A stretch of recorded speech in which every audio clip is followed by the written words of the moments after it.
Vocês sabiam que os seminários do PEC fazem parte de uma disciplina do programa de pós-graduação em ensino de Química do Instituto de Química da UFRJ?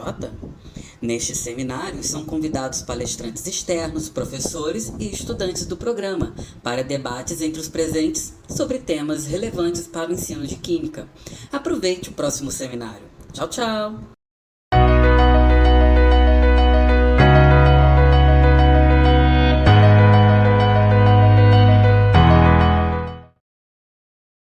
Boa tarde a todas e todos.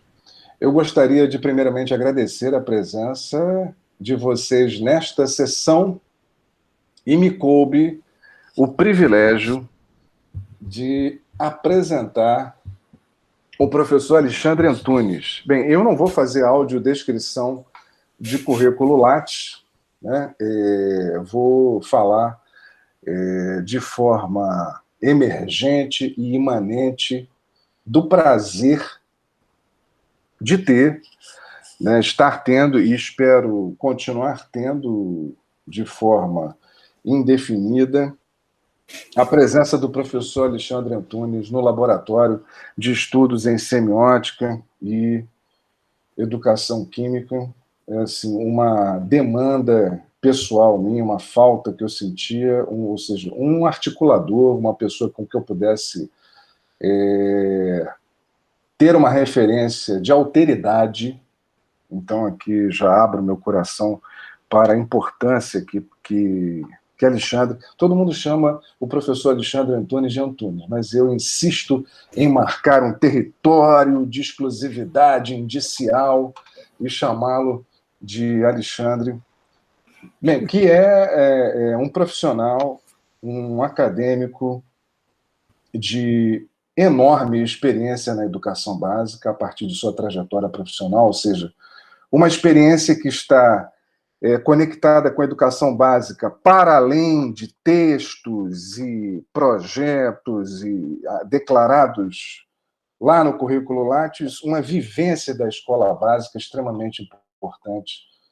Um professor titular do Colégio Pedro II, então somente essa descrição remete ao poder da qualificação que ele tem, em termos da trajetória, e um fotógrafo experiente, eu diria profissional, que tem nos ensinado muito no nosso grupo. Eu tenho o privilégio de tê-lo aí nesse momento num estágio de pós-doutorado, mas na verdade sou eu que aprendo com ele quinzenalmente e diariamente nos encontros no WhatsApp. Nós não conseguimos retomar a nossa sincronia presencial, né? Eu espero que ele fique para sempre conosco e também espero que ele possa, né, abrir o seu coração para uma presença como professor credenciado no programa. Eu acho que o PEC necessita. Então, aqui aproveito essa oportunidade para declarar o meu voto antecipado de acolhimento e, na verdade, indicação de Alexandre Antunes como um docente que tem muito a contribuir com o programa de ensino de Química da Universidade Federal do Rio de Janeiro. Então, Alexandre, obrigado por ter batido lá no submarino, né, do LESEC, e a gente tem iniciado essa jornada que tem sido fantástica. Tá? Então, um abraço enorme e deixo vocês com a fala fantástica de Alexandre Antunes. Pela atenção, obrigado. Ô, Barroco, nossa, obrigado pelas palavras. Não sei, acho que você foi muito generoso, sinceramente, e um pouco exagerado. Mas vamos lá, né? Vamos então para essa apresentação. Gente, eu dividi a fala. Bom, primeiro, agradecer o fato de estar aqui, tá? Obrigado pelo convite feito pelo Rodrigo. O Rodrigo entrou em contato comigo em novembro, né? Quer dizer, quando ele me avisou agora, em março, que tinha um seminário, já tinha esquecido completamente, né? Eu não estou acostumado com essa antecedência. Eu até confirmei com ele, é março mesmo que vai ser o seminário, isso em novembro, né? Enfim. E aí pensei em alguma coisa que pudesse estar dentro, né, daquilo que a gente está um projeto de pós-doutorado, mas alguma coisa que nos colocasse em algum desafio, né, para poder falar algo mais, e foi ótimo, porque a preparação desse seminário me ajudou a colocar algumas coisas, né, quando a gente prepara uma aula, a gente arruma algumas coisas, né, na nossa cabeça, e isso é bastante interessante. E aí eu dividi em 3 partes, eu imaginei que muitos de vocês, quer dizer, todos basicamente não me conheceriam, né, e aí eu dividi a apresentação em um pouquinho da minha trajetória, aí depois vou falar do Photo Voice, e por fim falar da questão da episteme, né, da diversidade epistemológica. Vamos lá. Ok. Né? Então, tá tudo certo aí, tá todo mundo vendo o slide, né? Sim, tudo certinho, Alexandre. Tá ótimo. Bom, então a gente vai falar sobre caminho, né? Então a metodologia é um caminho, né? O Photo Voice vai ser o caminho. E eu vou começar falando um pouco do meu caminho, né? Um pouco do meu percurso, tá? Bom, vou falar um pouco do percurso para poder dar uma pessoalidade que eu acho que é importante, né? Eu espero que isso fique até mais claro no decorrer do processo, tá? E como muitos de nós, né? Muitos de nós saímos do ensino médio técnico, né? No meu caso, da Escola Técnica Federal de Química, eu fui para a Escola Técnica por um acaso mesmo. Eu era aluno do Pedro II e abriram 10 vagas na época, internas, para a Escola Técnica. Acho que nunca aconteceu depois de novo isso. E eu acabei entrando nessas 10 vagas para a Escola Técnica. E dali o percurso se faz, né? Se inicia na Química, né? É a primeira etapa da minha formação. Saí da Escola Técnica, caí na indústria, trabalhei na indústria 6 anos, né? Mais ou menos, 5, 6 anos. E comecei a minha graduação. Na verdade, eu comecei minha graduação em engenharia. Eu queria fazer licenciatura, mas morava com meus pais e meu pai bastante, né, presente e dentro de uma autoridade, né, ele falou que eu não ia fazer a graduação em licenciatura porque ele não pagou aparelho dentário e nem curso de inglês para ter um professor, né? E aí comecei a fazer a engenharia química, saí de casa com 21 anos, né, me casei e tal, e aí fui fazer a licenciatura, né? Então a graduação terminou mais ou menos ali em 96. Então fiz a minha primeira migração, né? Essa migração que é da indústria para dar aula. E essa migração acontece justamente no mestrado, né? O meu mestrado foi em fitoquímica, né? Foi na UFRJ, né? Em produtos naturais. E em 97 eu tenho meu primeiro emprego como professor.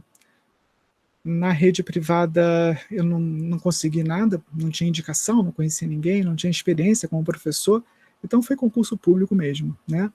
Então eu iniciei o mestrado e no ano seguinte eu comecei dando aula como professor federal no Colégio Naval, né?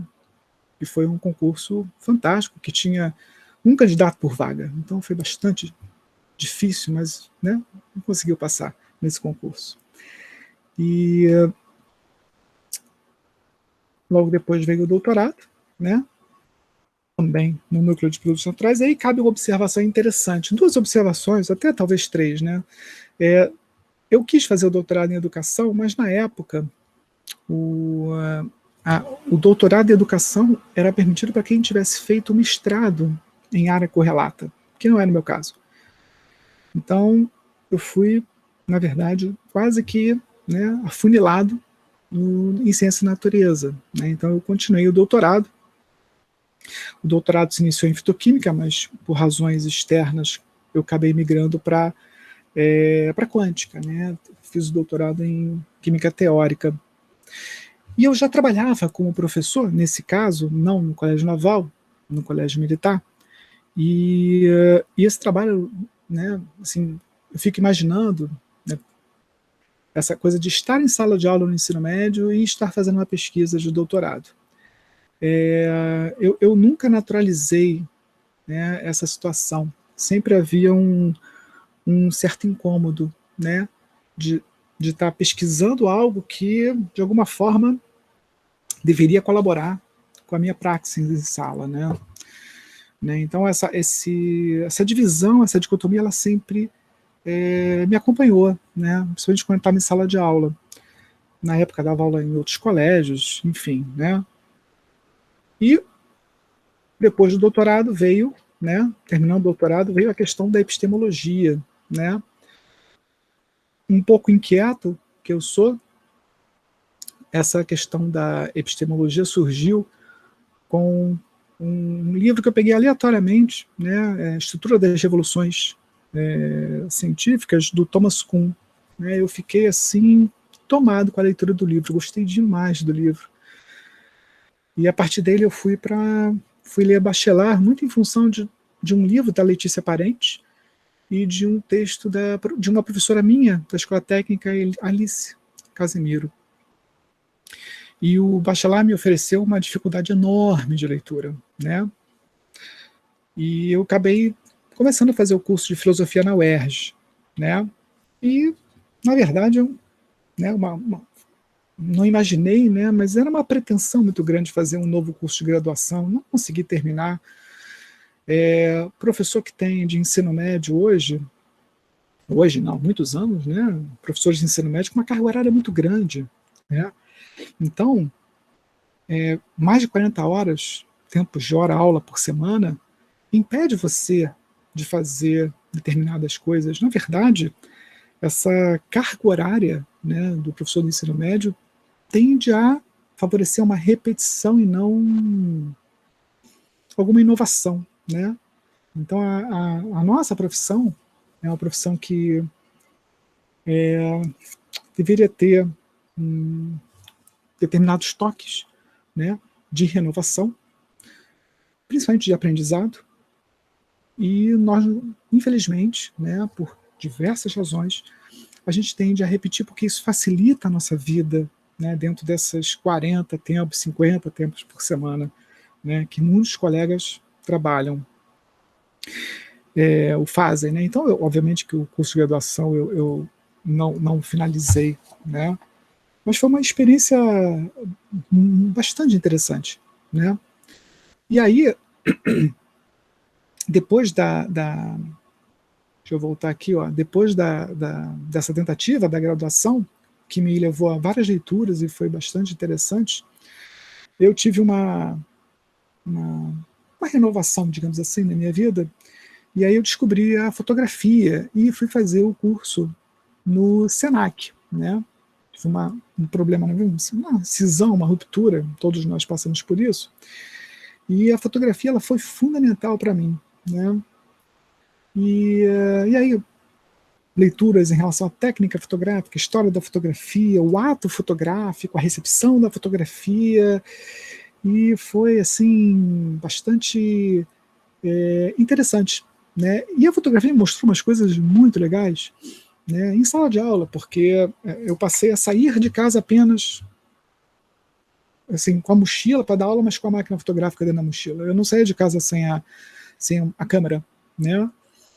E eu gostava de fotografar, né? Você pode perguntar assim, pô, o que esse cara gosta de fotografar, né? Eu vou começar assim, o que eu não fotografo casamentos, festas de aniversário, celebrações, isso aí para mim é bastante chato, é um ritual que eu não curto.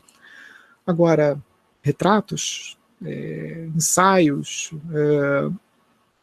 paisagem, isso aí, né, estava no métier, né? E uma coisa que eu sempre gostei de fotografar era o trabalhador de rua, né? O pipoqueiro, né?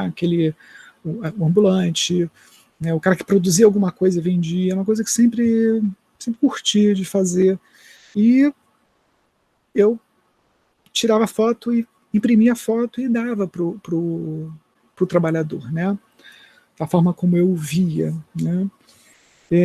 Enfim, esse trabalho é interessante. E a fotografia também mostrou uma coisa legal, que quando eu fiz o curso de fotógrafo, né, que foi um curso de assim, 10 meses, vários alunos, né, perguntavam, mas fazer curso de fotografia para quê? Né? Fotografia é só apertar o botão? Né? E isso me fez questionar o quão carente é o significado da imagem para esses meninos. Apesar de viverem num mundo imerso, né, imagético, na fotografia, seja da publicidade, seja das mídias sociais, não importa, né, a imagem está acompanhando esse menino, ao mesmo tempo tem uma profunda ignorância em relação ao que roda esse tema. Sem contar que o aluno sempre achava mais interessante a fotografia que o professor de química, né? Você chega num lugar, né? Aí a pessoa pergunta, o que você faz? Né? Aí você fala, eu sou fotógrafo. Nossa, né? Você fotografa o quê? Você gosta de fotografar? O que você faz? Parará, parará, parará. Beleza, agora quando você fala que é professor, aí vem aquela pergunta secundária. Você dá aula na universidade? Aí você fala, não, dou aula para o ensino médio. Aí já tem um descenso aí na recepção, você sente na recepção do indivíduo, né? Aí você dá aula de quê? Aí você fala química. Aí o cara sempre tem uma história negativa, né? Sempre tem um problema ali, um brolho, uma coisa assim, quase uma, né? Ou aquela coisa não gostava, aquela coisa que não era boa, assim, impressionante, né? Então foi assim, a recepção das pessoas realmente tem um descenso nessa situação. E os alunos sempre pediam, por exemplo, workshop de fotografia, né? Professor, fazer um workshop, fazer não sei o quê, mostra suas fotografias, né? Mas a aula de química não tinha o mesmo estímulo para eles, o incentivo. E isso é uma coisa que nos faz pensar, sabe? Porque é o mesmo indivíduo que está ali na frente, o mesmo professor, né? E aí essa interação, o aluno vê na fotografia uma coisa interessante, apesar de, né, de não ter o domínio, né, mas a fotografia é para ele um lugar de alto interesse, seja para mais curtidas, enfim, ou para gastar o tempo de aula não dando aula de química, e sim mostrando fotografias, né? Mas a fotografia entrou com força, né? E eu me afastei um pouco da química, né? Acho que o meu caminho para a química era mais ligada realmente à educação e à epistemologia, mas a química, vamos dizer, core, aquela coisa mais dura, me afastei um pouco, né?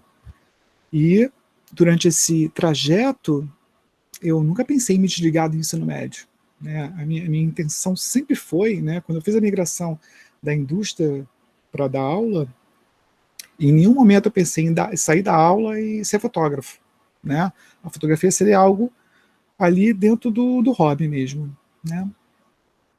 E veio o pós-doutorado, que eu deixei a interrogação e que eu não sei quando é que a gente vai formalizar isso de forma, né? Quando é que vai terminar, mas mediante um curso de extensão feito com o professor Rodrigo, que inclusive eu soube desse curso através de uma ex-aluna minha, Juliana, porque quem tem amigo não morre pagão, mas quem tem ex-aluno não morre ignorante, né?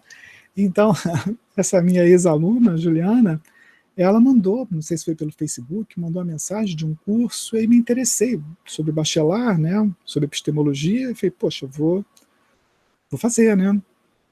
E retornar à universidade, esse curso foi em 2019, foi bastante estimulante. E aí, como é interessante você ter o contato com o concreto, com uma experiência física. Eu não entrava no IQ, eram 14, 15 anos talvez, né? E ao passar pelo corredor, entrar na biblioteca, houve um revival ali, né? O cheiro, né? A carteira, as coisas permanecem, e tem uma coisa boa em permanecer. Eu sei que fica velho, fica antigo, mas tem uma coisa boa porque a memória está ali, gente, né? E aí, poxa, fiz o curso de extensão com muito ânimo, gostei bastante, né? Gostei das discussões, gostei do tema, gostei da participação. E aí, né, o professor Rodrigo e a Cristiana acabaram, né, mediante a pergunta que eu fiz, fazer um pós, me sugeriram o professor Valdemir, que, de braços abertos, generosamente, me aceitou, né? E aí, conversando com o professor Barroco, ele sugeriu uma metodologia de trabalho, tá? Então, gente, esse é um percurso, né, que não é bem do químico, não é um percurso tradicional, né? Mas é o percurso do professor, porque eu trabalho desde os 20 anos, mas como professor desde os 26, 27 anos que eu trabalho, né? E aí eu fui o tempo todo estudando e trabalhando, né? Sempre fazendo alguma coisa nesse sentido. Então, o meu lugar é o lugar do professor. Isso é muito importante que fique claro, né?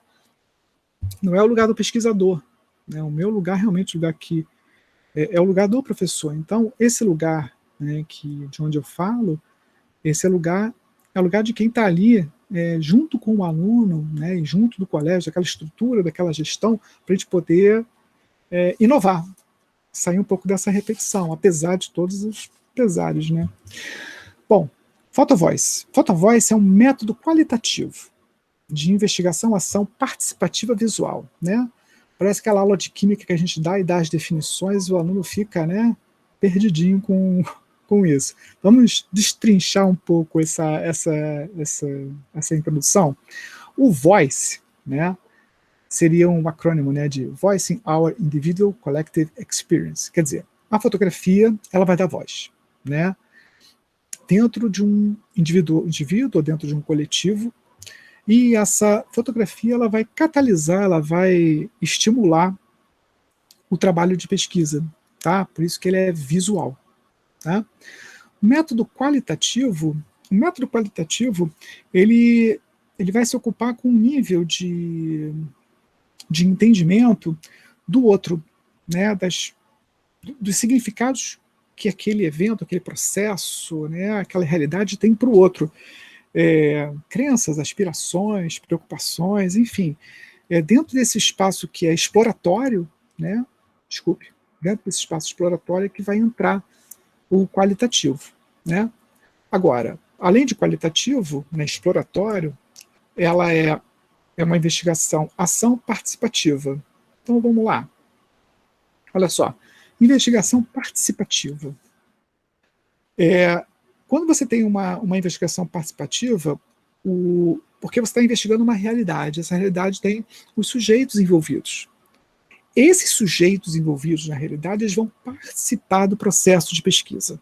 Então, a investigação participativa não é apenas o pesquisador que faz um olhar centrado nele, né, etnográfico, digamos assim. O sujeito que participa daquela realidade que você está pesquisando, que o pesquisador está ali atuando, ele vai participar, né? O sujeito vai participar também da pesquisa, da investigação, né? A investigação por ação participativa, né? Essa investigação-ação, ação significa que o que está sendo pesquisado tem que resultar em alguma consequência naquela realidade, naquele processo, né, em que o sujeito está inserido, né? Então, o sujeito inserido participa e na ação participativa você tem como consequência a mudança da realidade daquele sujeito. E o visual, que é o terceiro caso, você tem a fotografia, ou enfim, você tem uma imagem, né, que vai catalisar esse processo. Você tem alguns processos aí que usam esse visual, tá? Eu poderia acrescentar aqui, né, que eu acho que é interessante, o seguinte: a vantagem de ter o visual é porque muitas vezes falar ou escrever sobre uma determinada realidade, um determinado processo, pode ser difícil, né? Determinadas populações, grupos mais vulneráveis, essa oralidade ela é mais complicada, né? Podemos imaginar até dentro do universo escolar mesmo, que essa oralidade ela, né, ela pode não ser fluida. E aí o visual, seja pela fotografia ou por um vídeo curto, o visual ele ajuda bastante, né? Ele vai ajudar a catalisar isso. Então a gente imagina essa fotografia como sendo uma maneira de expressar, né? E não apenas uma realidade, não é apenas o objeto que é registrado, digamos assim, é a expressividade do indivíduo, né? Que eu vou falar um pouquinho depois. Então aqui, ó, então, um método de investigação, ação participativa. Então a investigação, a pesquisa, né? Ela vai gerar novos conhecimentos e gera documentos, né? Então vai gerar um texto, vai gerar uma gravação de áudio, se fosse uma cromatografia, iria gerar um cromatograma, sei lá, né? A ação, novas experiências na vida daquela comunidade, naquele grupo. Então a proposta é sempre a modificação da realidade do outro. E a participativa é porque o outro também participa de alguma forma do processo de elaboração da pesquisa, né? Então, o fato de ser participativa é profundamente dialógico, porque o pesquisador ali, naquele momento, ele se coloca de igual para igual com o sujeito daquela realidade. Então você tem ali uma equidade, né, em algum grau, tá bom? Bom, o PhotoVoice ele foi criado no início da década de 90, né?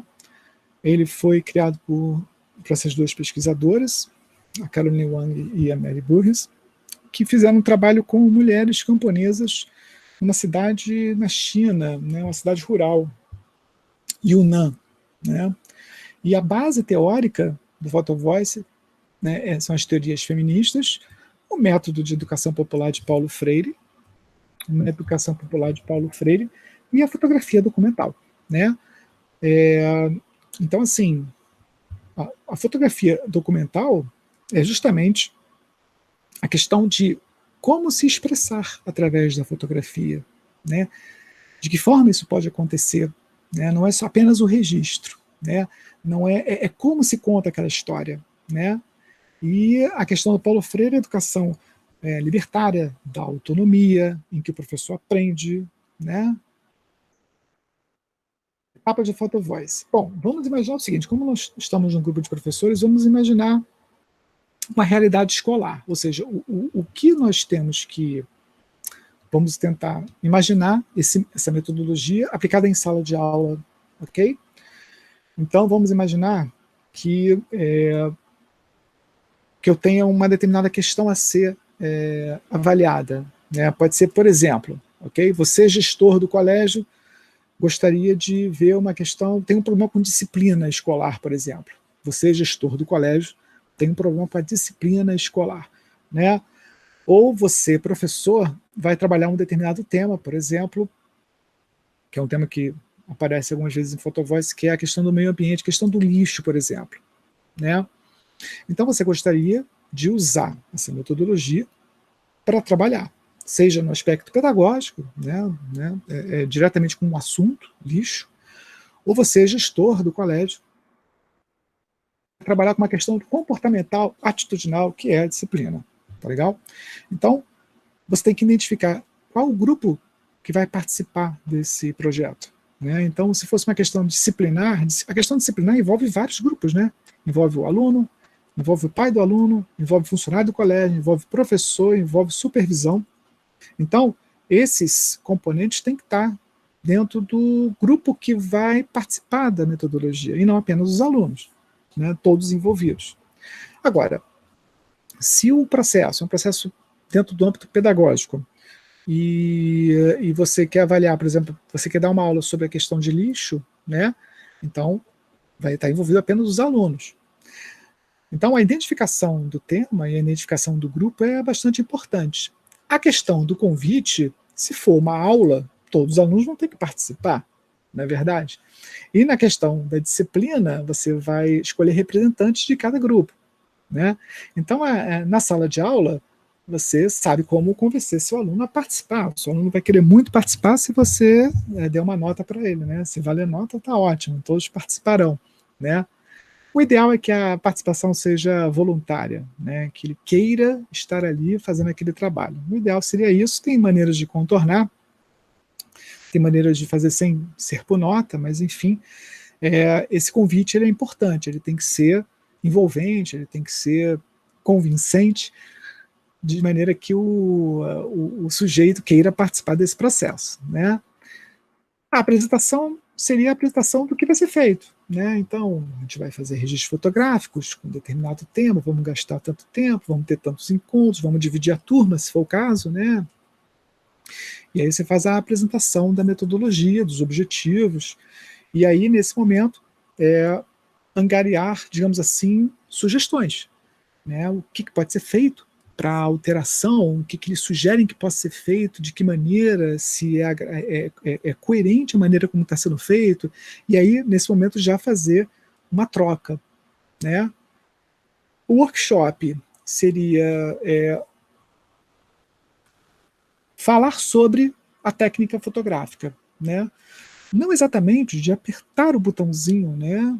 Mas colocar exemplos de perspectiva, de fotos, dar exemplos de fotos, de forma que ele possa, o que eles estão vendo na fotografia, o que a pessoa imaginou quando tirou aquela fotografia, por que a pessoa tirou aquela fotografia, e dali começar a colocar, mas por que ele não fez assim, por que ele não fez assado, o que significa uma cor, né, o que significa de cima para baixo, de baixo para cima, né, grande angular, enfim, colocar algumas questões da fotografia para eles, para que eles possam se fazer, para que o que eles pensaram em registrar, que fique ali, de alguma forma, né?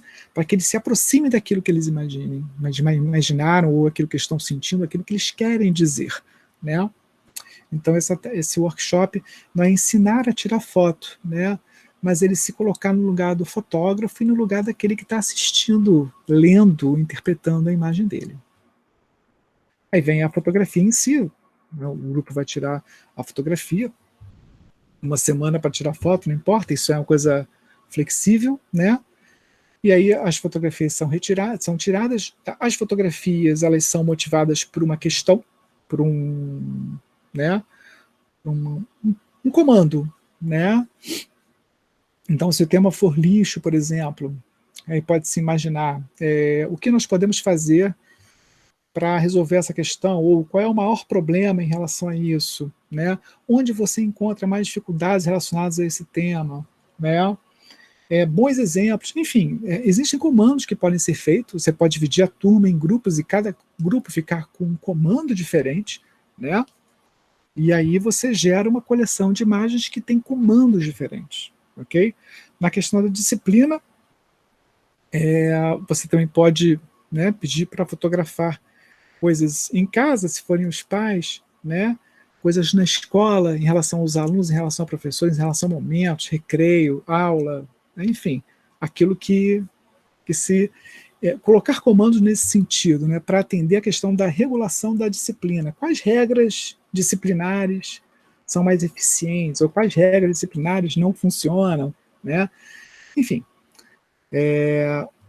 a narrativa. A narrativa, que é um momento super importante, é o momento que a pessoa que tirou a foto vai falar sobre sua foto. Isso pode ser feito de forma individual, se o grupo for pequeno, né?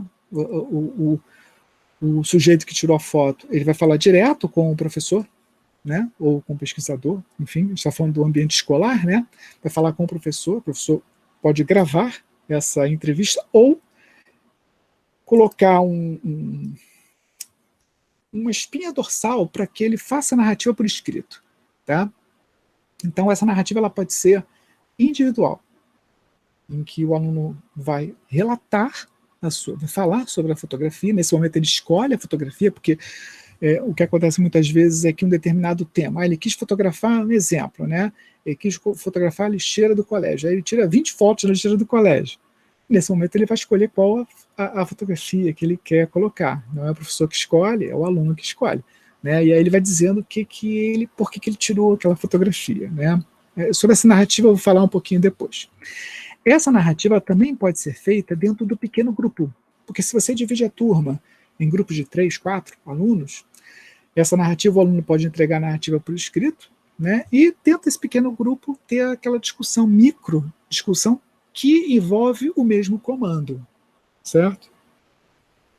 Depois você tem um debate, que é com a turma toda ou com todos os membros da comunidade envolvida, né, inicialmente. Então, se for na questão disciplinar, você tem os pais, tem os alunos, tem os professores todos juntos ali debatendo as fotografias que os grupos tiraram. E dentro da sala de aula também.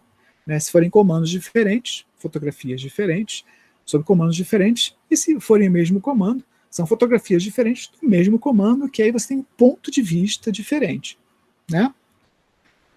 Depois do debate, você tem uma estratégia de externalização. Né? Então, no caso da disciplinar, eu vou externalizar aquilo ali para a gestão do colégio. Tá? No caso do lixo, a gente pode pensar uma externalização para fora do colégio, para a comunidade, né? Para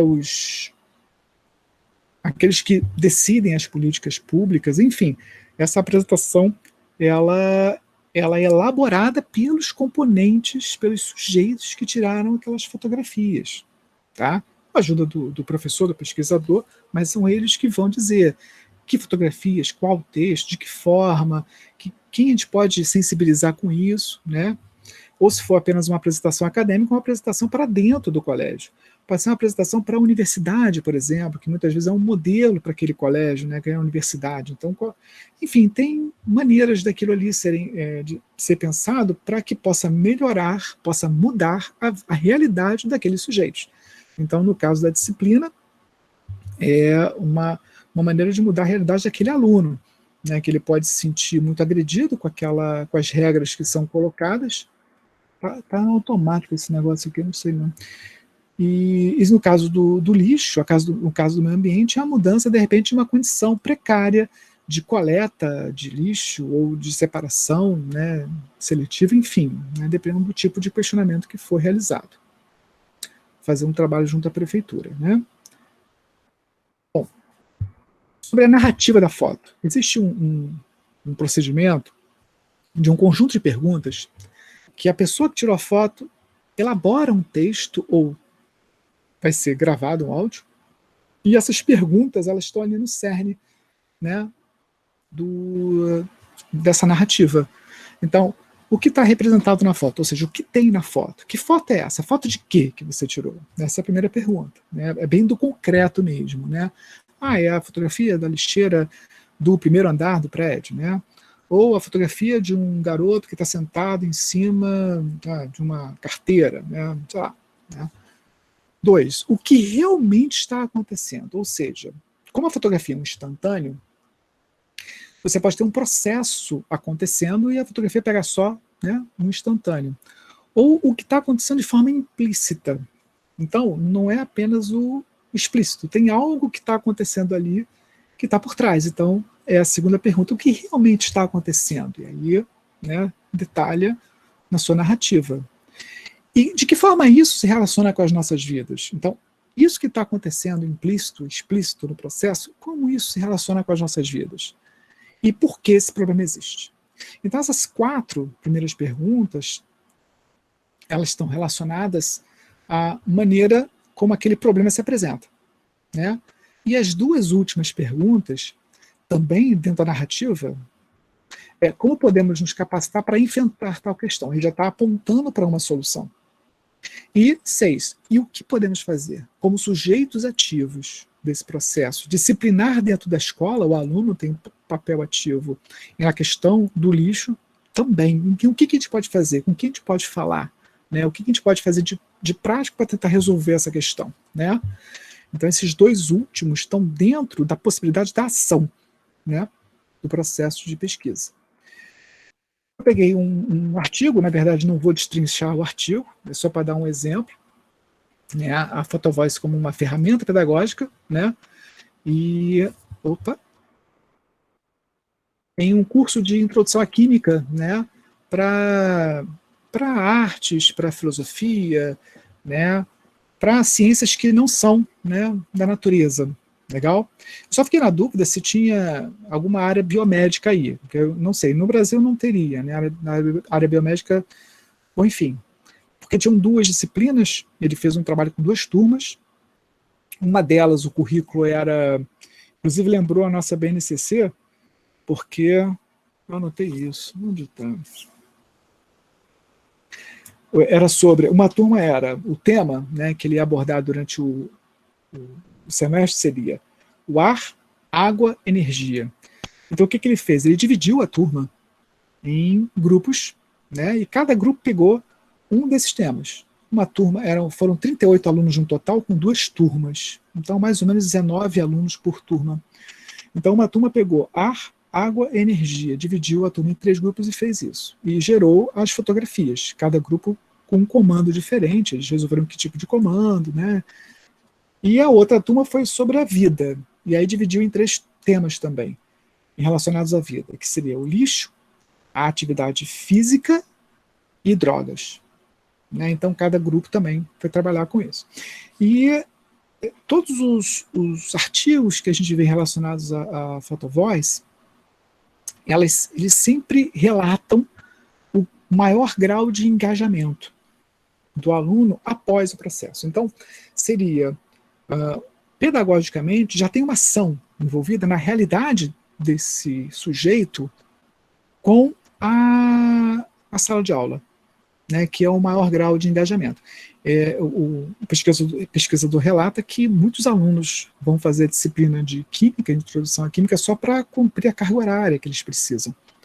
E eles vão fazer, quer dizer, eles não vão fazer essa disciplina porque gostam da disciplina, porque é interessante, né? O cara está fazendo arte, vai fazer química, né? Então, muitas vezes é só para compor a carga horária, porque entrou na grade de horário, né? Preencheu a grade de horário, sobrou esse tempinho aqui, o que tem disponível? Tem química, eu vou fazer. Então, ele diz que é importante, né, aumentar esse grau de engajamento para ter um retorno positivo. E aí, essa metodologia, o PhotoVoice, ele entende como sendo interessante, né, para a realização. Um método interessante para angariar o aluno. Né?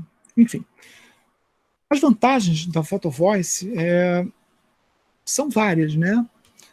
Mas vamos lá, vamos rapidamente aqui. Tá? Valorização da experiência do sujeito, que o sujeito traz a experiência dele, a vivência dele para a sala de aula, ou para a pesquisa, né? Eu falo sala de aula, mas enfim, gente, dentro da realidade, ele traz a realidade dele para o pesquisador, para o professor, para o debate, para o grupo. Então é muito importante isso. A apresentação de diferentes modos semióticos, né? Oral, escrito e visual. Isso é bastante importante, né? A capacidade de se expressar de diferentes formas. E, gente, é bastante comum você ter a preferência de uma dessas formas de se expressar. Pessoas têm uma dificuldade muito grande de verbalizar, de falar e de escrever sobre um determinado incômodo. Então, o visual ajuda muito. Né? Outros têm uma habilidade ímpar com a escrita, mas o oral é mais difícil porque tem que ter o enfrentamento no olhar, então a escrita funciona bem. Enfim, esses diferentes modos semióticos, eles são interessantes porque eles acabam dando uma abertura maior de importância, alastra mais o campo de pesquisa, é mais uma maneira dele fazer a exploração. Diferentes motivos para a produção de sentido. Na produção de sentido, aqui é o seguinte que eu quis dizer. Quando o sujeito faz a autonarrativa, ele faz para o professor. Então é um momento assim bastante individual, né? Se ele fizer uma autonarrativa para o debate daquele grupo pequeno, muitas vezes os alunos se agrupam com as afinidades, então ele se sente à vontade para escrever daquela forma, ele vai escrever para se fazer compreendido naquele pequeno grupo ou para o professor. Existe uma certa, vamos usar assim, a privacidade ali, né? Uma coisa mais íntima. Quando vai para o debate maior, tem uma abertura. Então, ele tem que produzir sentido já diferente. Ele tem que se colocar de uma forma diferente. E se a gente pensar que aquilo vai ser externalizado para fora da sala, é uma outra maneira dele se posicionar. Então, assim, existem endereçamentos diferentes de significado. E nesse sentido, o PhotoVoice, ele vai o sujeito que participa, ele vai num degradê, né? Então, ele vai aprendendo ele vai adquirir essa competência, vai experimentar essa competência, esse trabalho, né, de formas bastante diferentes nesse sentido. Então, o sentido, né, a produção, o motivo de produção de sentido é bastante interessante. Valorização da interlocução, porque são experiências muito diferentes, né, são colocadas em sala. Conexões com a localidade, isso eu digo em relação ao professor, em relação ao colégio, ele vai colocando, né, seus braços cognitivos também para essa localidade, ele vai recebendo informações dessa localidade. Descentralização da fonte de conhecimento, que o aluno passa a ser a fonte desse conhecimento, né? Ele traz a informação e ele inclusive traz o problema e ele pode inclusive trazer a solução. Isso é muito legal, né? A questão da interpretação das imagens, letramento imagético, que é uma coisa que é carente, muito carente no nosso ensino médio, no nosso ensino básico, né? A questão da leitura das imagens, ela é muito cara a mim, né? Já pratiquei diversas atividades interdisciplinares com professores de artes, de literatura, e é muito interessante como os alunos compreendem a importância das imagens quando são colocados perante essa interpretação, esse letramento de telas, de imagens, de fotografias ou imagens produzidas. É bastante interessante, né? De pequenos fragmentos de filmes, né? Comentar sobre, né? É um mundo novo que se abre, né? Infelizmente isso não é formalizado no ensino básico. Forte caráter transdisciplinar, aumento de engajamento, nível crítico, confiança, enfim, né? Eu passei um pouco, porque meu tempo já estou indo, já estou passando muito do tempo, né? Quer dizer, ainda falta um pouquinho, mas... Bom, aí vem a questão das epistemologias do Sul, do Boaventura. No meu projeto, né, que eu submetia, eu tinha colocado o Bachelard, o Humberto Maturana e o Boaventura, e não tinha desenvolvido o Boaventura dos Santos, de Souza Santos, de forma assim, mais interessante. Foi legal ter colocado isso no seminário.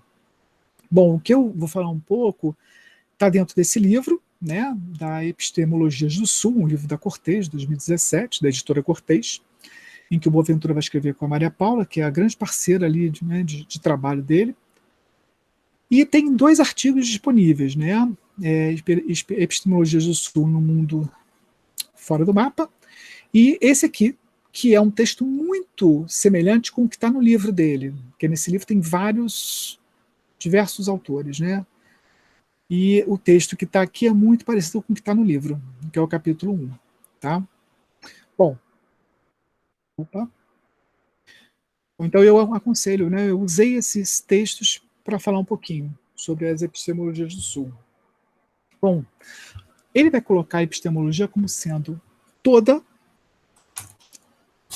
noção ou ideia, refletida ou não, sobre condições do que o sujeito considera conhecimento válido. E aí o conhecimento válido, né, ele associa com as experiências sociais, né? Essas experiências sociais, elas reproduzem o conhecimento, né? E quando ele coloca a epistemologia associada à experiência social, é compreensível porque ele é um sociólogo, mas ele dá um significado, ele coloca a epistemologia dentro das relações sociais. E isso vai dar uma abertura em relação à epistemologia, né? Não apenas associado à ciência, né? Bom, então dessa forma, né, não há conhecimento sem práticas e sem atores sociais. Esse é um primeiro ponto, né? Então, se eu tenho num contexto, numa sociedade, né, se eu tenho diferentes relações sociais, eu vou ter diferentes epistemologias, tá? Isso, portanto, gera diferentes critérios de verdade, porque as diferentes experiências sociais levam a diferentes critérios de verdade. Em uma sociedade muito desigual, isso fica profundamente gritante, né? E aí, assim, o que acontece algumas vezes, que a gente fala em epistemologia, por exemplo, Bachelard, que vai falar desse pluralismo que a ciência tem, é um pluralismo interno da ciência. O que o Boaventura fala é desse pluralismo externo à ciência, ou seja, a ciência é apenas uma das epistemes de possibilidade, um dos conhecimentos possíveis que nós temos na sociedade, né? E aí me faz algumas perguntas, né? Então essa pergunta então, se é dentro de um contexto social, se a epistemologia, se a construção do conhecimento, na validação desse conhecimento, está dentro de um domínio social, como que o domínio de uma epistemologia como o da ciência, né, descarta o contexto cultural e político da produção de conhecimento, né? Então, ele responde dizendo que, na verdade, ela é contextual. Ela não se ausenta desses contextos, né? E que, na verdade, ela se assenta, ela se apoia, né, numa dupla diferença cultural e política dentro do ambiente histórico, né? Cultural, porque essa diferença cultural é a diferença que faz, é a diferença desse mundo cristão ocidental em relação ao outro, né? O índio é o outro, né? E dentro da política, a dupla diferença que acontece política é dentro do colonialismo e do capitalismo. Então é em cima dessa diferença que essa universalização do modo europeu vai emergir, vai perpetuar, e a ciência moderna se estabelece, né, como conhecimento válido. Então, o conhecimento válido é a ciência, né, e que se tornou viável por essa intervenção política, econômica, militar, né. Bom, ok, tá legal. Então aqui é sobre o eurocentrismo, né, fundamentalmente é isso, que leva, né, esse colonialismo, o capitalismo, leva essa ciência que a gente conhece, né, para todo mundo, se torna universal, né. Bom, sobre as intervenções, rapidamente, né, essa intervenção que é feita sobre as colônias, ela suprime as práticas sociais, que contraria, né, os hábitos ou os interesses que a metrópole se faz, né, que a Europa faz sobre suas colônias, ok? Então, essa intervenção, que vai suprimir as práticas sociais, ele vai chamar de epistemicídio. É a redução dessa diversidade epistêmica, tá? E as experiências que conseguem sobreviver, né, elas são submetidas a essa norma epistemológica, né, dominante da verdade. Ela é classificada como um saber local. E esse saber local é, na verdade, uma maneira de diminuir esse conhecimento, né? E aí, esses saberes locais, que seriam saberes inferiores, eles são transferidos ontologicamente ao sujeito, e, portanto, eles são próprios de sujeitos, de seres inferiores. Então, veja bem que, de acordo com Boaventura, né, as epistemologias do Sul, elas seriam as epistemologias que apontam para uma maior diversidade epistemológica. Então, toda vez que aparecer as epistemologias do Sul, são essas saídas, né? E a grande ligação que ele faz é que a justiça social só é possível com a justiça cognitiva, né? Então, sem justiça cognitiva, não há justiça social. É essa ligação que Boaventura vai fazer dentro das epistemologias do Sul, que é bastante significativa, que ele liga a questão dessa pluralidade de conhecimento com a justiça social, né? Então, as epistemologias do Sul, elas vão denunciar as opressões epistemológicas, elas vão valorizar os saberes, né, que resistiram, né? E o último item, as epistemologias do Sul investigam condições de um diálogo democrático, horizontal, entre os conhecimentos. Esse último tópico estaria dentro da ecologia dos saberes do Boaventura, né? Que, no meu ponto de vista, vai estar bastante associado com o photo voice, né, que é esse diálogo que se propõe democrático, horizontal, entre conhecimentos. É isso que vai permitir essa metodologia estar inserida de forma adequada, de forma interessante, rica, dentro da ecologia dos saberes do Boaventura, que é justamente essa possibilidade de troca, essa possibilidade da diversidade epistêmica de todos os lados, né? Seria isso. Assim, se você ficou interessado, né, eu coloquei aí 2 livrinhos, né, esse da esquerda, que é Decolonialidades em Ensino em Educação e Ciência, é bastante interessante, né, fala sobre aspectos teóricos da decolonialidade, né, e o da direita, ele dá sugestões de abordagens, né, decoloniais, né, ele pega assuntos de química e ele vai trabalhando. É claro que dentro desse aspecto decolonial não existe uma receita, né, do que trabalhar e como trabalhar, porque isso é muito local, de acordo com os sujeitos que participam desse processo, assim como no Photo Voice. É isso, gente, eu acho que o meu tempo foi. Peraí. Não, certinho, então tudo perfeito. Ainda temos um bom tempo aí para a gente conversar. E aí agradecer bastante a você, né? A dedicação aí para expor o que vocês estão pensando, como é que você está tentando unir todo esse ferramental metodológico, né, também a essa perspectiva mais anticolonial, decolonial, né, como você coloca no final. E bem legal ver essa junção, assim, né. Não sei, queria passar a palavra para os meninos aí, que já te conhecem, que já, de certa forma, talvez, ou mesmo que não tenha feito a disciplina, né. Pessoal, por favor, né, vamos participar aí do debate agora com o Alexandre, aproveitar a presença dele, né, discutir. Eu sei que agora eu não vou lembrar qual das meninas, se a Natália ou se a Juliana, ou se não é nenhuma das duas, mas enfim, tem uma delas que vai usar a Boaventura de Souza aí para discutir a questão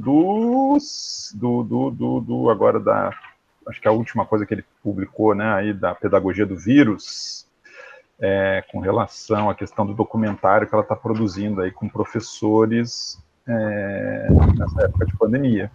Então, por favor, pessoal.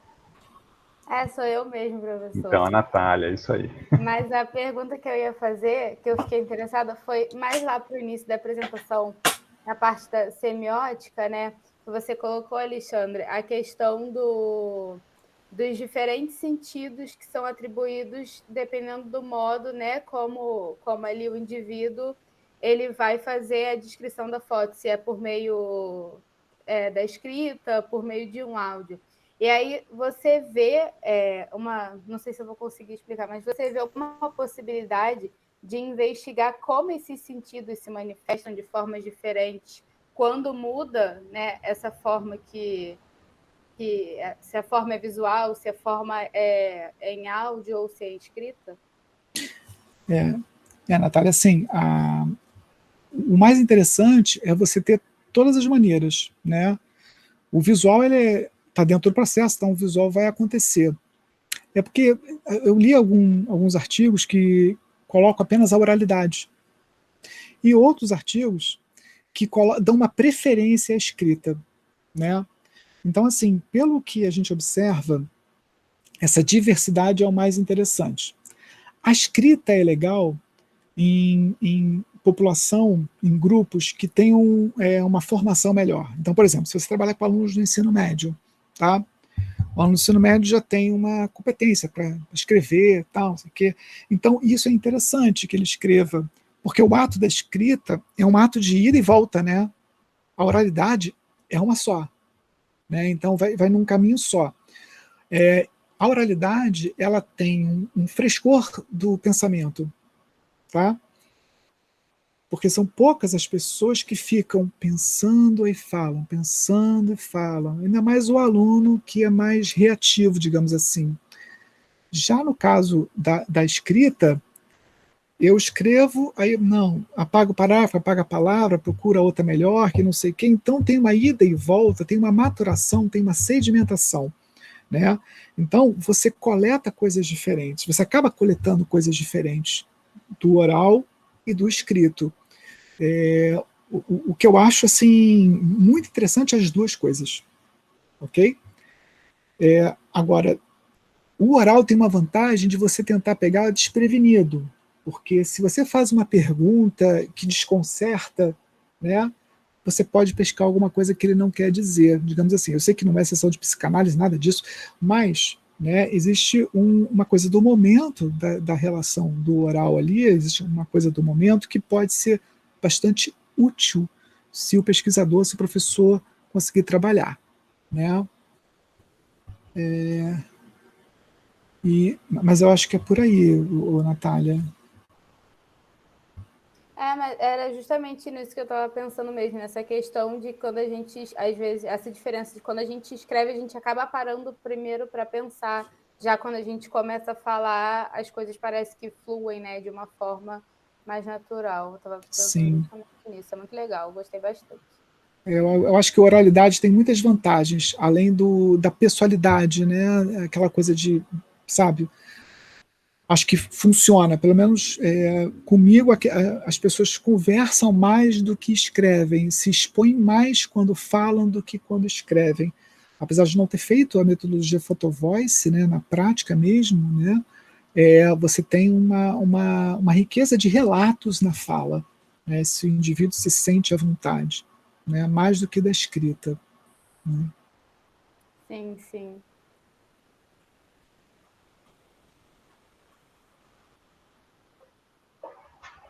A Cristiana colocou aqui o letramento imagético, sobretudo para surdos, né? Eu nunca li nada sobre, mas, né, a carência de letramento imagético é tão grande, né, e é interessante que tem uma carência, mas tem demanda. Isso é uma coisa que fica rodando na minha cabeça, né? Os alunos, eles querem falar sobre isso de alguma forma, sabe? Se o ensino médio tivesse disciplinas que o aluno pudesse escrever, a leitura de imagens seria uma que o aluno faria de pé nas costas, né, tranquilamente, né? E a gente tem muito a ganhar com isso. E as disciplinas também têm muito a ganhar com isso, né? A Cris está com a mão levantada, não sei se tem mais alguém queira colocar alguma pergunta ou mesmo colocação, né? Não precisa ser pergunta, não. O pessoal fica bastante à vontade, né? Cris, pode falar, Cris. Então, tem vários elementos aí no teu discurso da apresentação que eu fiquei meio, né, inquieta, porque eu perpasso por algumas coisas fora um pouco das minhas pesquisas. Né? Você falou da biologia do conhecimento, eu estou tendo contato agora com Maturana, tenho feito um curso com o Luiz Andrade lá da UF, e ele tem trazido alguns elementos muito semióticos para, né, da parte da semiótica para o que eu não conhecia ainda, né? Boaventura eu sei muito pouco, mas você falou de algumas coisas aí que são meio caras para mim, que são as questões que são convergentes com o que eu pesquiso na inclusão e acessibilidade, né? Desde que eu estudei audiodescrição e até agora que a gente está combinando com surdo, Rodrigo, a gente orienta uma aluna de graduação e eu pesquiso no meu doutorado sobre surdez. E o maior problema do surdo é a questão da comunicação, da língua, né, e da linguagem química, no caso do ensino de química, né? Então, a gente tem alguns surdos, né, da comunidade surda, que alguns não, muitos, se comunicam através de sinais. Né? A língua brasileira de sinais, a Libras, ela já é uma língua que é multimodal. Ela é visogestual. Né? Então, eles já trabalham isso, né? Eles já incorporam. E eles têm uma questão muito grande com a questão da expressão. E aí que eu estou falando da mediação invisível aqui, Antunes, porque a gente trabalhou no LESEC há um tempo atrás, eu acho que em 2013 ou 2014, com um barroco. Eu era de especialização, eu trabalhava para o Riquet, era uma outra coisa, atenção, palavra agir, mas eu ia ao grupo e eles trabalhavam no PGQU várias outras coisas. E Leísa trabalhou justamente essa questão da mediação invisível, que era a questão dos gestos mesmo e das expressões, que podem ser um modo de comunicação também dentro da questão da imagem, né? Porque você tem expressões, você tem um olhar, eles têm intencionalidade e eles podem ser, né, considerados também uma mediação. Então, isso tudo é muito rico. E a gente, quando limita para um modo de, né, o oral ou escrito, que não tem esse letramento imagético, a gente exclui mais do que inclui. Não é só o surdo em si. A gente sabe que a gente tem uma apreensão de conhecimento muito maior, inclusive mais rápida, do que o oral e o escrito, por imagem. E a gente sabe que até criancinha pequena, quando olha uma imagem, ela tem uma interpretação e você media, ela aprende muito mais rápido.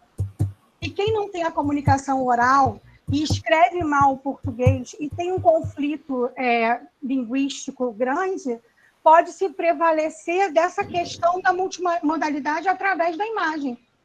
Então, eu queria fazer uma colocação e te perguntar, né, outra coisa, as suas referências, são referências também minhas, algumas leituras eu já fiz dentro dos livros que até o Dalmo mandou para mim, muito gentilmente, da Livraria da Física, que você colocou ali. São os conteúdos cordiais. Dalmo já meio que ensaia aí conversas comigo que há muito tempo eu tenho, mas não uso nas minhas pesquisas diretamente, mas ajuda E aí eu queria te perguntar, você já pensou nessa questão da mediação invisível, nessa questão, dentro desse letramento imagético, que eu acho que é importantíssimo, até mesmo para a gente do ensino de química, porque nós trabalhamos muito com a imagem, e muito embasados e fixados no realismo. Você que também já é bachelardiano, a gente se embasa muito no realismo, nas reduções lá dos livros didáticos, mas a gente tem que desprender esse aluno do realismo para ir para uma abstração, e que a gente, infelizmente, só repara sendo usado de forma reducionista. Eu queria te perguntar, você explora isso? Olha só, Cris, o Photovoice, inclusive, a maior parte dos artigos que envolvem o Photovoice vai trabalhar com grupos vulneráveis, que, de uma forma geral, são grupos com dificuldade de fala e de escrita, principalmente dificuldade de escrita, né? Então, são, por exemplo, saiu agora, esse mês, um trabalho com imigrantes, né, na Europa, né? Então, imigrantes de vários lugares, né, da África, na Europa, fizeram com esse grupo de refugiados. Na verdade, grupo de refugiados, não são imigrantes, desculpe.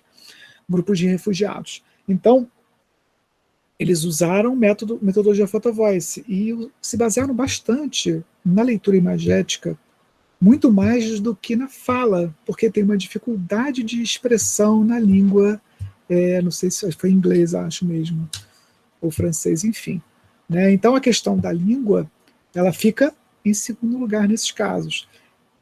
Photovoice, ele vai trabalhar muito com a questão imagética, realmente. Né? Quando eu falei do oral e do escrito, é porque muitas vezes o público que a gente vai ter contato para fazer permite essas duas entradas além do visual. Né? Eu ainda não sei, assim, a questão da semiótica na química é uma coisa que ainda está em curso, né? Mas a gente tem que aprender a lidar com essa abstração. Tem coisas que são urgentes, né, que em relação aos próprios conteúdos de química que estão em plena modificação, né, de que forma, quais conteúdos vamos trabalhar, né? Mas a semiótica, eu não tenho dúvida, que é um catalisador para qualquer tipo de mudança que a gente vai fazer, seja com um livro didático, seja no computador, seja de qualquer forma, né? A maneira como a gente apresenta visualmente, ela acrescenta, direciona um olhar sobre para onde você vai apontar como professor, né? Pedagogicamente falando, para onde vai apontar, né? Tanto para dificultar quanto para facilitar, ok?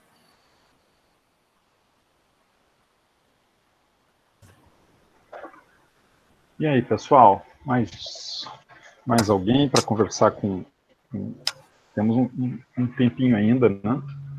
Vocês vão ter aula agora às 2h30, gente? Não. Sim, vamos. Sim. Sim. Então, Só uma complementaçãozinha, Rodrigo. Alexandre, eu não sei se eu perdi alguma coisa. O PhotoVoice trabalha também com o vídeo? Existe uma técnica de participação visual em que você produz um vídeo, não PhotoVoice, né? É chamado storytelling, né? Em que você produz um vídeo de acordo com as imagens ou pequenos videozinhos é tipo que os stories grupos do Instagram. como se fosse isso, mas aí feito com todo mundo participando com as imagens, é uma produção coletiva de imagens. Tipo né? grupo focal. Como se fosse isso, né? E aí faz a montagem e produz o vídeo, que aí seria a coletividade produzindo aquela narrativa, né? Aí pode ser um conjunto de imagens só em sequência, pode ser com uma narração, né? Enfim, né? Dá uma liberdade, ou melhor, direciona mais de que forma você quer chegar com aquilo ali, né? Você tem possibilidade de postar na internet, que o PhotoVoice ele caminha hoje realmente para o ambiente virtual, né? O que antes era, não, vou fazer o PhotoVoice, vou levar as imagens, vou levar isso para a prefeitura. Hoje, ninguém pensaria em fazer isso, né? Vai para a internet, coloca... né? Eu lembrei de uma afirmativa, não sei te citar exatamente o que Deleuze falou, mas ele falava que a imagem é morta pelo movimento. Se a gente, em determinado momento, dá movimento àquela tua captação naquele instante, você vai acabar com aquele momento de imanência no sentido de... né? Então, aí a gente entra em outro campo, mas eu lembrei disso agora. O movimento permite você dar um processo, dar uma narrativa, né? E a imagem... Você tem a interação de outros modos, né? Você tem a interação de outros sentidos, aí você não consegue recortar aquilo que você quer na foto. A imagem tem a imagem parada, ela tem uma potência muito grande, né? O Roland Barthes falava muito bem sobre isso, né? Mas assim, ela tem uma coisa pungente, porque você fica olhando a imagem e ali analisando, né? Estática, mas o seu olhar não para, você está lá olhando aquilo, produzindo significados. No caso da narrativa, no caso de uma imagem em movimento, né, pode ter a potência, mas é uma potência de um processo, né? É um pouco diferente. Mas enfim. Eu queria, então, te perguntar, colocar para o debate, assim, na verdade, nesses minutinhos finais, Alexandre, essa questão do que você traz aí das epistemologias do Sul e tal, né? Porque eu acho que é uma questão dada, né? É um dado irrefutável, vamos dizer assim, né?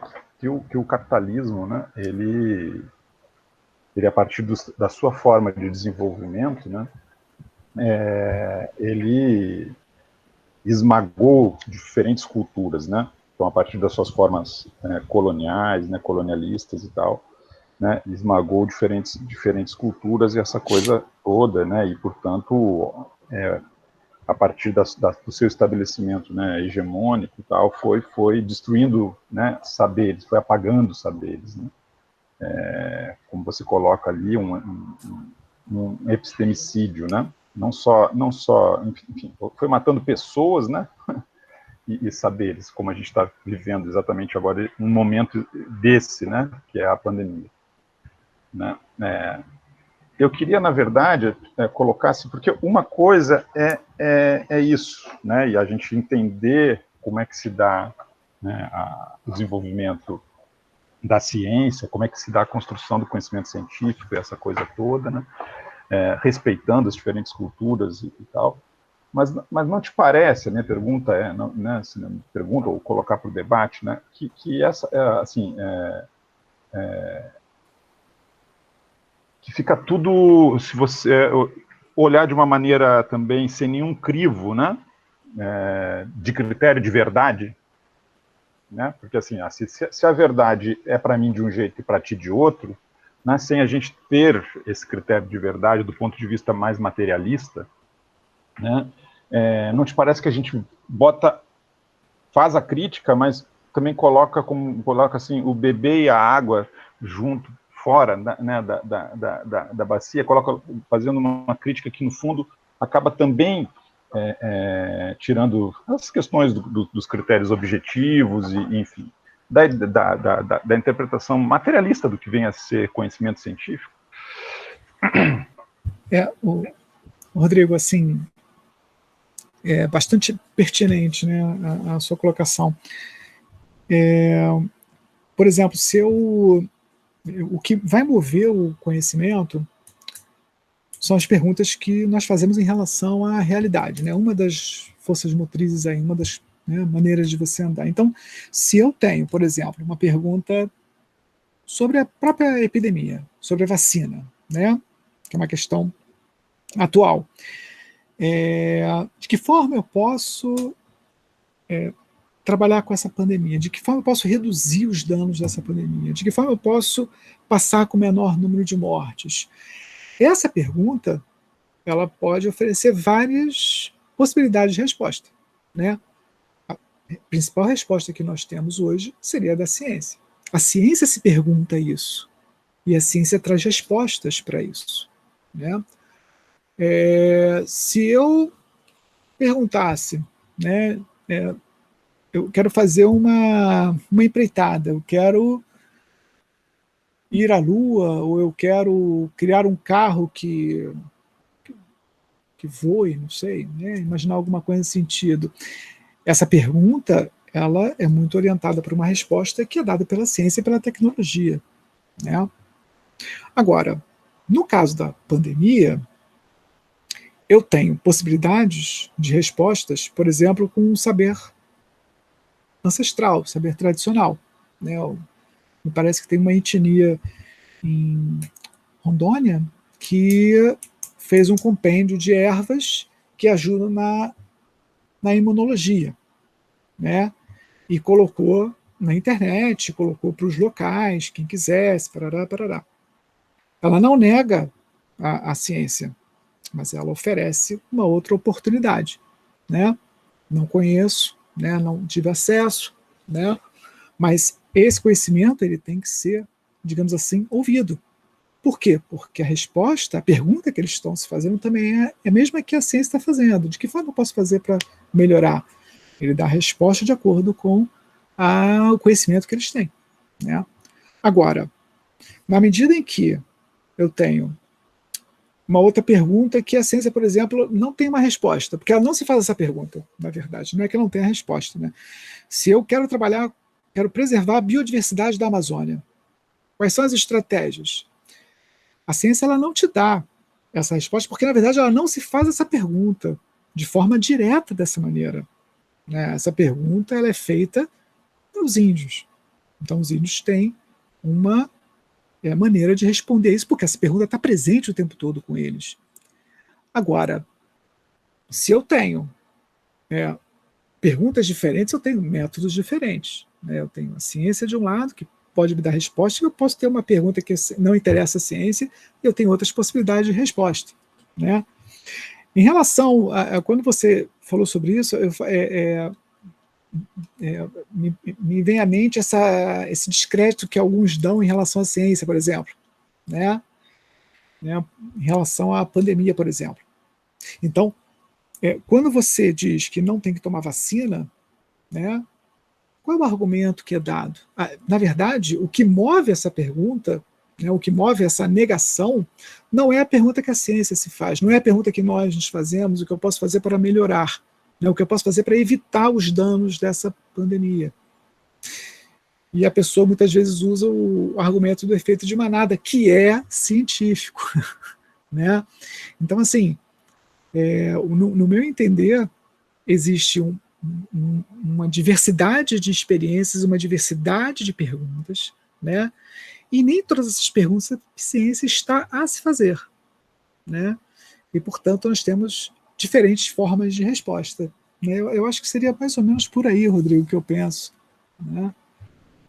Pluralismo epistêmico. Tá ótimo, tá ótimo.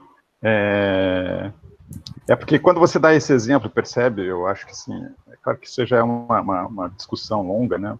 E o pessoal já está aí no finalzinho, já deve estar todo mundo querendo já sair.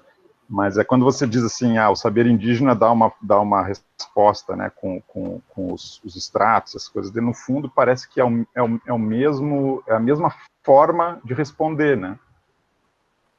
Porque a pergunta é a mesma, e a diferença é que, no caso desse exemplo que você deu, é um extrato que está menos puro, vamos dizer assim, né, do que a maneira como a indústria farmacêutica faz. Né? Então, assim, a pergunta que, na verdade, essa ciência, né, ou essa dita ciência, porque, na verdade, tem muita pergunta que é dita científica, né, e, na verdade, são perguntas extremamente ideológicas, né, reducionistas, sim, na maioria das vezes, né. A pergunta que a gente faz, até tem discutido isso com os meninos aí na disciplina, o que causam as pandemias, né? Por que elas acontecem nas fronteiras de desenvolvimento do capitalismo, né? E pensar, por exemplo, né, enfim, essa crítica, né, não significa dizer que a ciência não tem. Na verdade, é você fazer a discussão de que tipo de pergunta que está sendo feita. E também não é olhar com preconceito de que só porque é o povo indígena, é o povo originário, ou é um conhecimento quilombola, enfim, o que for, né, que a gente não deve levar em consideração. Muito pelo contrário, quer dizer, acho que a nossa o que eu tenho muito medo é justamente de você cair por uma coisa que tudo é válido, né? Que tudo é válido e que, então, se você tem o seu critério de verdade, eu tenho o meu e pronto, a gente fica assim, e aí a gente, quer dizer, não avança, né? Mas eu tenho certeza que você não disse isso, né? Quer dizer, pelo menos eu imagino que não, né? Enfim, é uma questão para a gente continuar debatendo aí. Tá ótimo.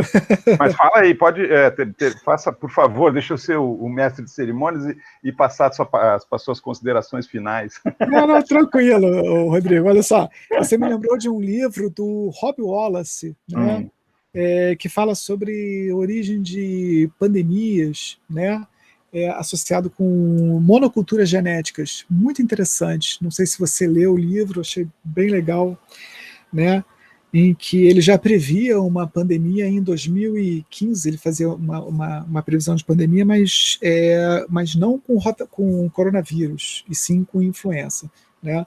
Mas a descrição dele é muito interessante, biólogo de formação, e, enfim, acho que vale a leitura nesse momento. Bom, gente, obrigado, Rodrigo, muito obrigado pela oportunidade da fala, e assim, fiquei muito feliz, né? Fiquei muito feliz de estar aqui com vocês, de participar e, enfim, de possibilitar novas leituras, tá? Muito obrigado.